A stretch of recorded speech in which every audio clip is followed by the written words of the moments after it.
The greatest magicians are the ones who are masters in their close-up magic skills. But sometimes, creating the much-anticipated hype around their act also makes a great magician. So, be it Eric Chien's amazing card magic, or the fearsome Aaron Crow's dangerous knife act. Hello and welcome back, and today we're gonna figure out the secrets behind some of the most famous magic tricks from America's Got Talent. So, let's get started. First trick, the black table card trick. One of the best close-up magicians on America's Got Talent should have gotten a golden buzzer the way he executed this act. Eric starts off the trick by opening a small wooden box, inside which there is a long white ribbon, and using the ribbon divides the table into two halves, with the red card on the left side and the blue one on the right side. In the process, even the color of his dress has changed from black to the dual red and blue color. This dress change also takes place at the end of his act when he's seen searching for the ribbon. Thereafter, and only leaving a small part of the card visible. Perform all this amazing stuff? Well, here's the secret. To make this act easier to understand, we'll break it down into 4 parts. First, the card color change. Second, the disappearing and reappearing of the card. Third, the dress color change.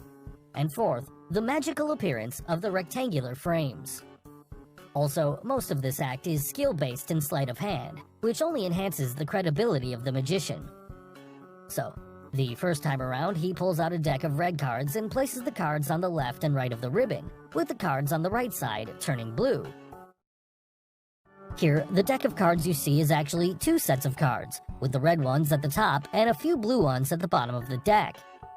Thereafter, he uses a famous sleight of hand technique known as bottom dealing or base dealing, in which the bottom card from a deck of cards is dealt instead of the top card. So Eric here slides the top card partially off the deck as if to deal it, while the right hand instead takes hold of the bottom card. The card is snapped away from the deck while the top card is reset back onto the deck. Here in this frame, you can see how his ring finger goes up to push the bottom card out of the deck from underneath and places it on the table. To confirm that the bottom cards were blue, if we look back at the moment when he takes out the rectangular frame, here you can see the backside of 5 of hearts, which is blue. Oh my god! Wow! Now the second time around, the color change happens when he takes a few blue cards and instantly turns it into red. For this part, there are already a few red cards concealed in his right hand. And it was during this moment of the act, just after the dress change, when he picks up a few red cards, holds it in his right hand, and keeps the remaining card back on the table. So now you know it. Using a quick sleight of hand, he produces the red card from his right hand, which creates this amazing illusion. Now, there was one impressive color change, which happens when he takes this red-colored Jack of Spades, brings it on the right, and as you can see, the color changes to blue. Then he slides that card on either side of the ribbon to change the color. For this part, he's actually holding 2 cards loosely attached back to back. The card underneath is a jack face with a blue back, and the card on top is a black face with a red back. So, when he places it upside down on the table, now the blue card is on top. Here, he only picks up the blue card, and the red card is hidden because of the black face, using the black art principle of magic, and we don't notice because it's the same color as the mat. So this way, he shows the blue card, the red card. This way, he converts it to red. Also, you see him deal much more carefully with the blue card because it has another card, that is, black face with a red back, underneath it. Here, he conceals that blue card in his hand and reveals the red card. Finally, he gets rid of that red card with a black face, as you can see in this frame, and brings out the blue card to finish the amazing color change trick. Now, coming to the part where he disappears and reappears the card back. The black mat has some sort of latex cover that has cuts in them. This is why we see the outline of the card when it was under the top layer of the black latex cover. Also, the top layer is half transparent, which makes it impossible to notice with all that texture on the mat as it blends in with the black mat.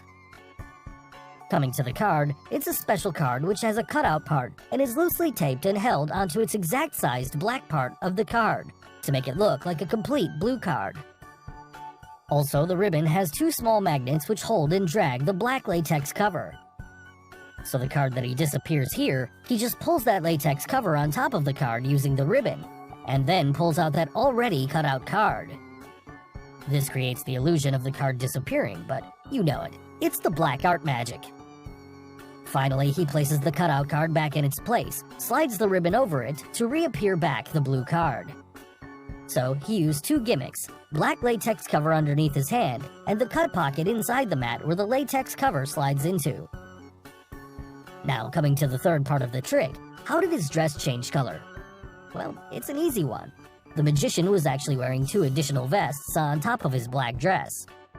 The first vest on top of the black dress was the dual-colored red and blue outfit, and the topmost vest was black-colored. Now during the trick, when he threw the cards as a distraction and went to bend to grab them in an obvious failed attempt, then he hit his hand and pulled out his black vest so quickly that no one noticed.